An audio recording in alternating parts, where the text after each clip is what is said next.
this working? Great. Thanks everybody for coming today. So we'll be talking a little bit about how we actually get value of our machine learning efforts. So I think if you go through a lot of the today's amazing sessions here, you'll see a lot of techniques and how do we do this and how do we do that, and very similar to the world of analytics. None of this is really worth doing unless we can actually get some sort of return on investment. It's a very expensive investment. And so I'm going to talk a little bit about what we're seeing and kind of some of the things to consider when you're actually trying to operationalize machine learning at scale. So just quick show of hands, just curious, how many people in the room would consider themselves data scientists? Excellent. Project managers, product managers, excellent. ML engineers? General management, people who have no idea what I just said about any of those roles. Excellent, fantastic, great. So if you leave today with one thing in your mind, if you just remember one thing, please remember this slide. In which is machine learning is just not production machine learning, and you have to have very different considerations, and I'll talk a little bit about what that means. But a lot of this is going to be that transition from what the data scientists, these great, super smart, statistically minded people in this room know how to do on their laptops, to how does my business actually take advantage of any of these things that are being built, and that promise actually comes to realization. So we conducted a survey last summer, talked with over 500 machine learning engineers, data scientists, similar distribution of people in this room in the enterprise. And we asked them, what are the big problems that you're facing today? What it is that you are actually focused on and seeing? And so, and this should be a surprise to nobody in this room, 75% of their time was actually being spent on infrastructure tasks, and only 25% of that time was actually being spent on building models and tuning them and working with them and training those models. And that's not a great distribution of time, especially when the skill set is actually highly tuned to the exact opposite of this, spending way more time on the actually doing the models and less time on infrastructure tasks. And so when we asked a little bit deeper, well, what are those key challenges that you're being faced with? 30% of that time was being supporting different languages and models and frameworks. The speed at which the frameworks are moving and the tooling is moving is probably the fastest we've ever seen software move in general. If we were at this time last year and I was talking to your crowd, we'd be talking about this rise in TensorFlow and how everything was TensorFlow, and now it's all about PyTorch and who knows what it's going to be next month and stuff like that. And it's really the speed at which the software here is moving, the frameworks, the languages is quite impressive. And so there's a lot of time being spent on that. About 30% of the time is being spent on model management tasks, versioning, reproducibility. How did we get here? How do I go backwards and understand what happened there? And then a staggering amount of time is actually being spent on what I'm going to focus on today, which is deploying models at the necessary scale. And deploying models isn't slapping an API across a model and saying, hey, it's a Flask app and it's just working. It's actually about how do I actually integrate it into the applications that are going to take advantage of this. In a lot of cases, machine learning, slightly different from traditional BI and data analytics, where it ended in a report. We're actually going into live applications. We're being consumed in applications, and therefore the standard and how those need to run are tied to that. So if you go to talk to what Gartner is talking about, productization is actually currently the largest barrier into actually realizing value today inside the world of machine learning. So and it really comes down to, how do I actually get my business processes and my applications to tie into the into the whole process that I've built around my machine learning and data science team?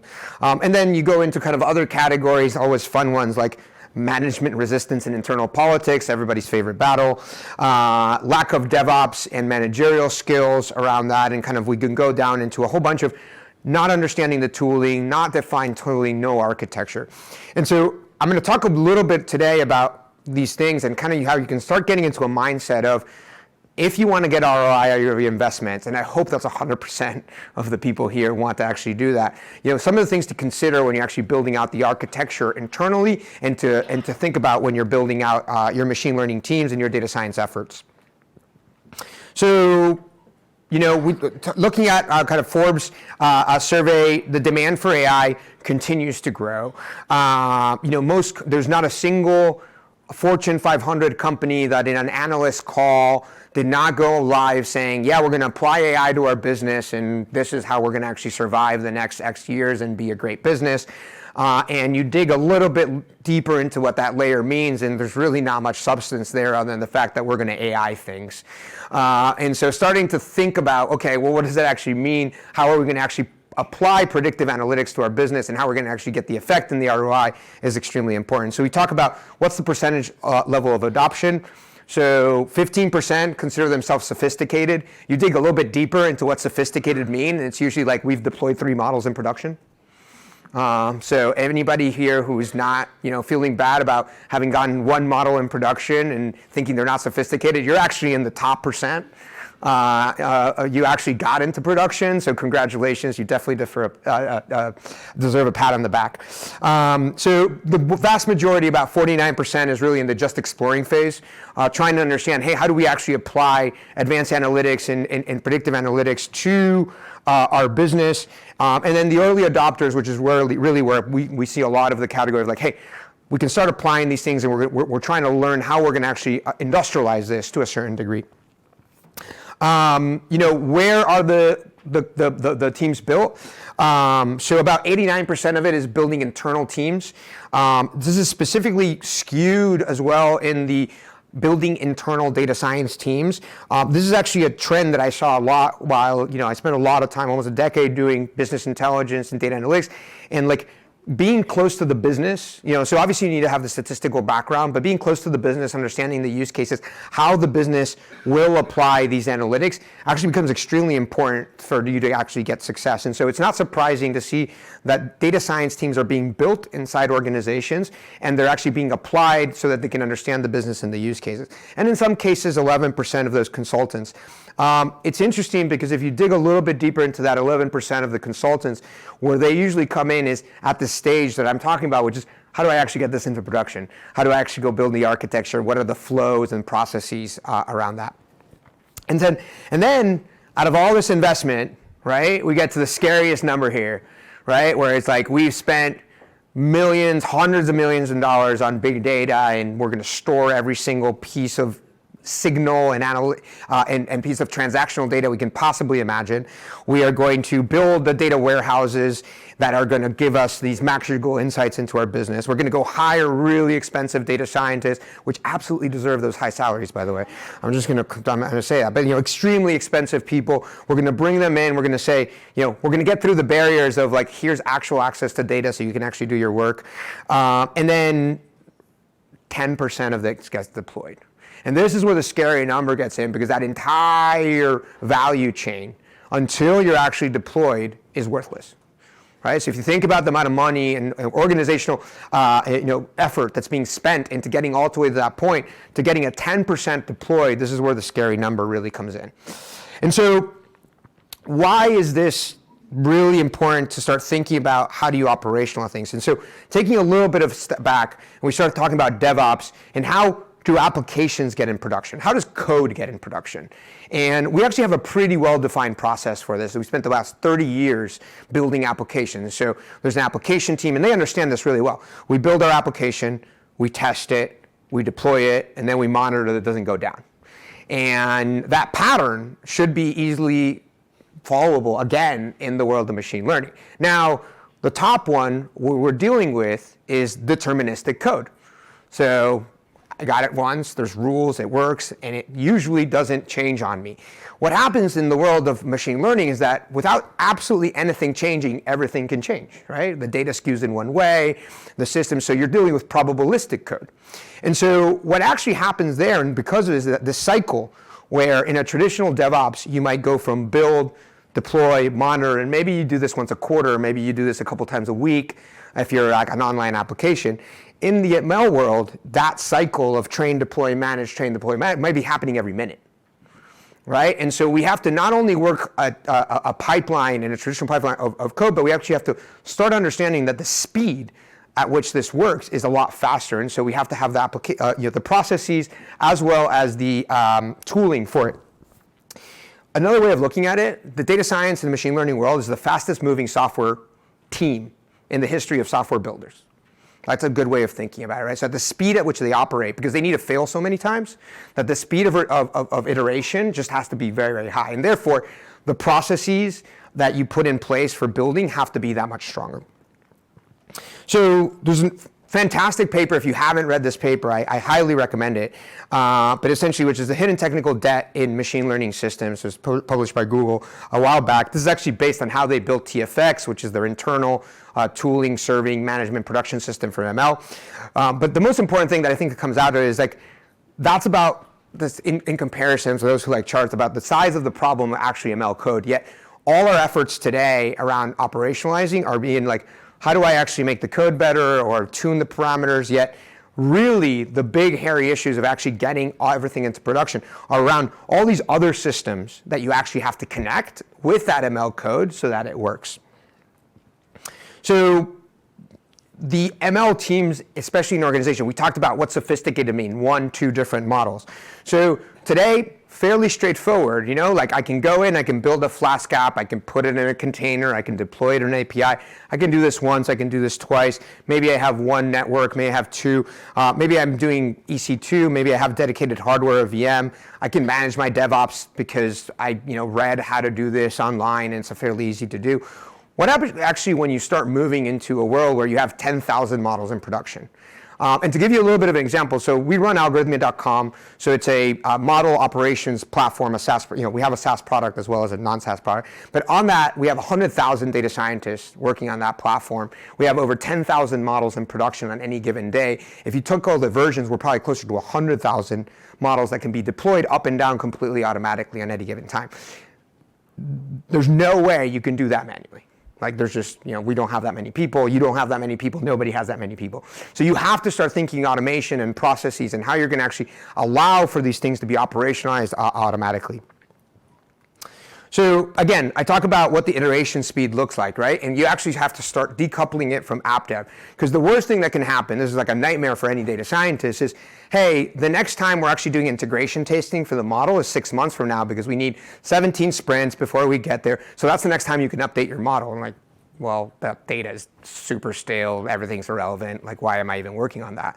And so decoupling your machine learning model is the first architecture decision you kind of want to do for your applications so that you can actually iterate at a different pace. And so this is kind of like the typical thing that we see where you have your data, model training platform, and then you want to actually put it into a cycle where you can connect your data sources, deploy it, scale it, manage it, and then provide APIs to your applications so that they can actually develop that internally and use those models, but decoupling it from the actual app development process, which is extremely important.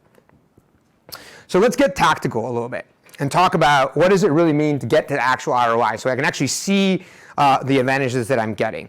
So deploying ML today is economically challenging. And I say it's economically challenging because it is super high investment. There's only 10% of the times that are getting deployed, so like the failure rate is so high that the economics go out of control. And this actually is, if you want to get really exaggerated, like, everybody heard the concept of an AI winter? No, AI winter, no? Okay. Well, it's like the biggest chance that we have of failing this window of AI is that this actually gets too economically challenging to actually implement. So organizations start losing their faith in that this can actually be done because of how hard it is and how high the failure rate is. And so we've kind of broken that down into kind of 5 big reasons why this happens. Due to a lack of process, due to the wrong incentives, due to the wrong teams, due to the wrong technology, and due to the lack of proper champions. And I'll talk about each of these really quickly. So what is the lack of process? So today, and nobody has to admit this, but I'm going to take a wild guess that this is exactly how it happens to your organization.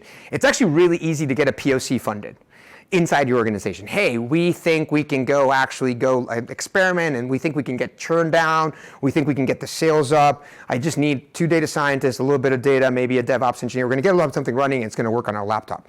So you actually can get that funded. You can go to your manager, get $250,000, $300,000, $500,000, and start those experiments running. And we actually, I heard the previous talk where it was like, hey, people coming back and like, well, how many experiments did you run today? As that it was the metric and KPI that was important.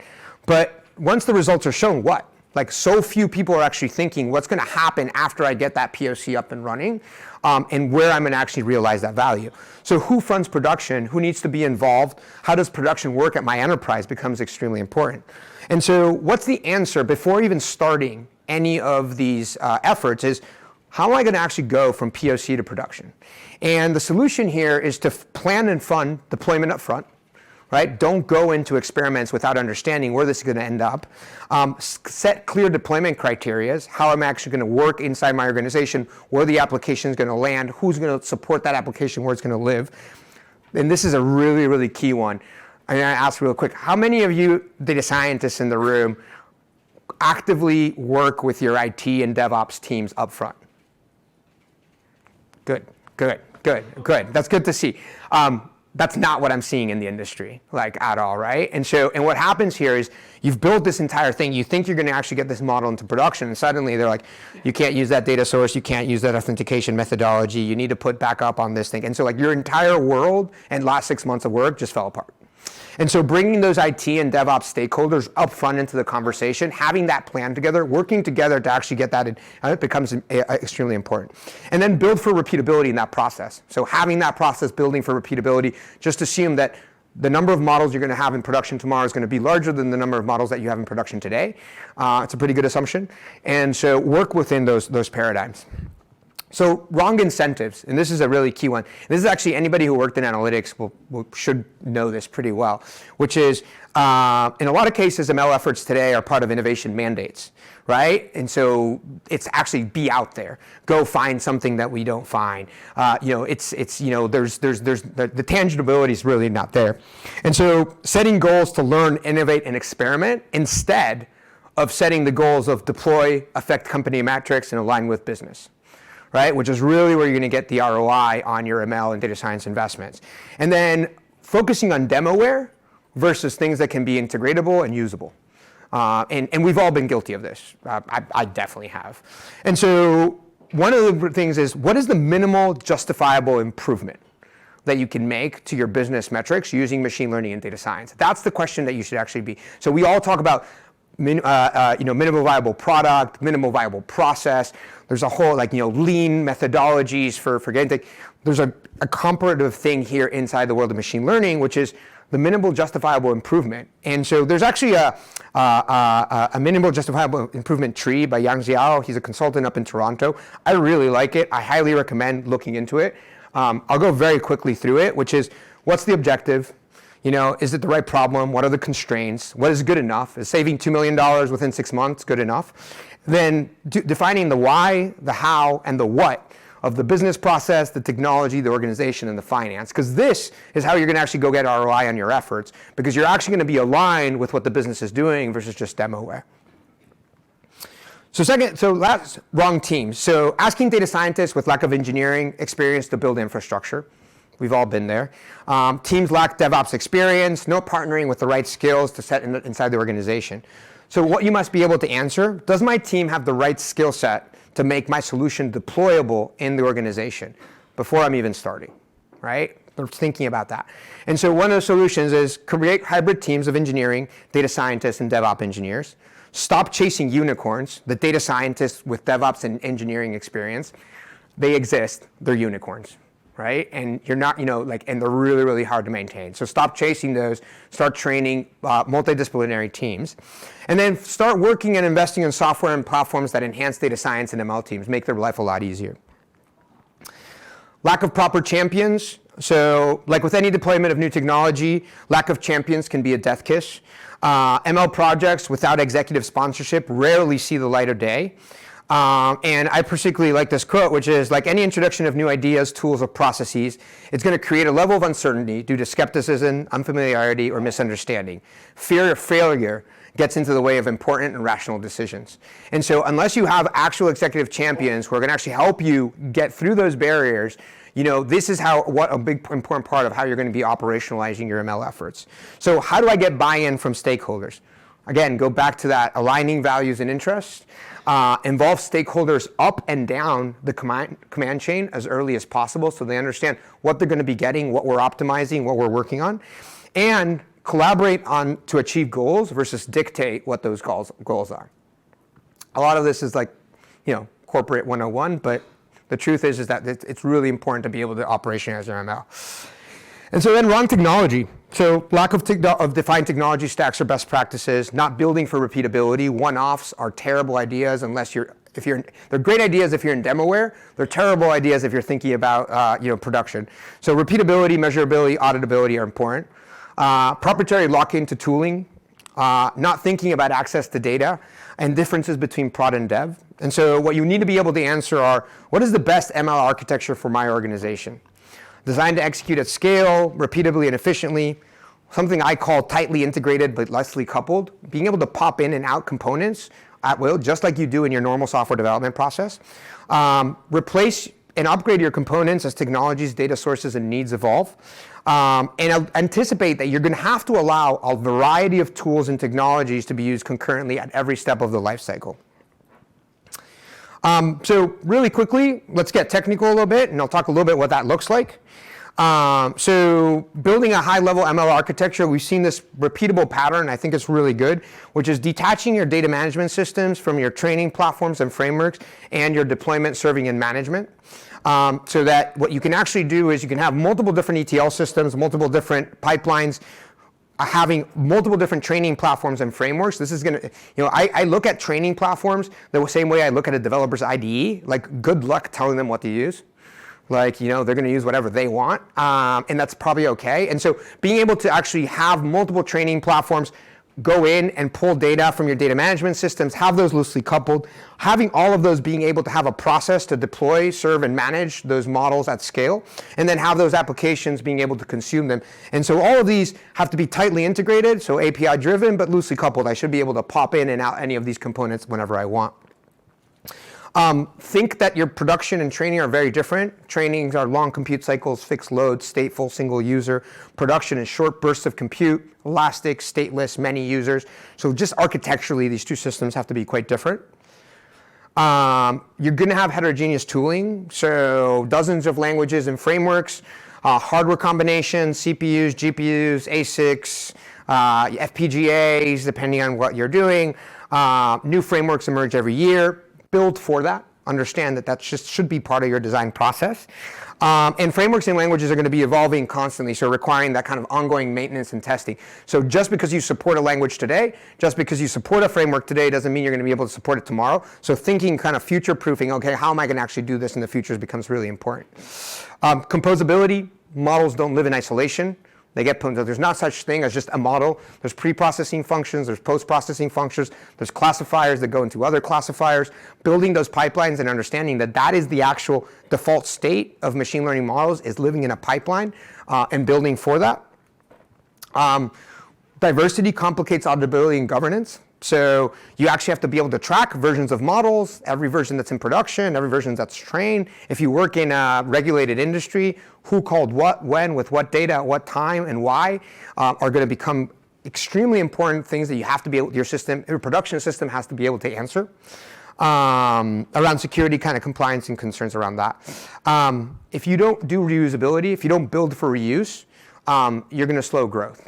One of my kind of like favorite kind of like proven points of this. I was meeting with a bunch of bank executives, and I was asking them about so does anybody know what Edgar is here? Kind of like the API that you can get a bunch of like S1s out and stuff like that. Anyway, all the banks use this to get like really high speed information around like what's going public and different filings and stuff like that. So I asked them like how many of them had built a text extractor for Edgar, which is like a pretty and they were like in the same bank, every single executive had a team who had done that. That's not a really great use of time, right? And it's the same use case. It's like go extract the same information from the same PDFs. And so reusability is going to become really important for actually high growth and speed around that.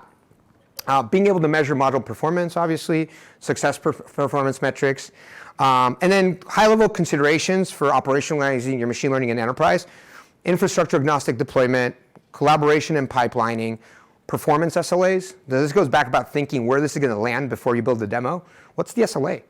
Like, do you know that the attention span on the website is 7 seconds? So if you don't return a inference in those 7 milliseconds, like that they require under 100 milliseconds, like that's no good for a recommender on the front page of a website for any e-commerce. So understanding where that's going to land becomes important.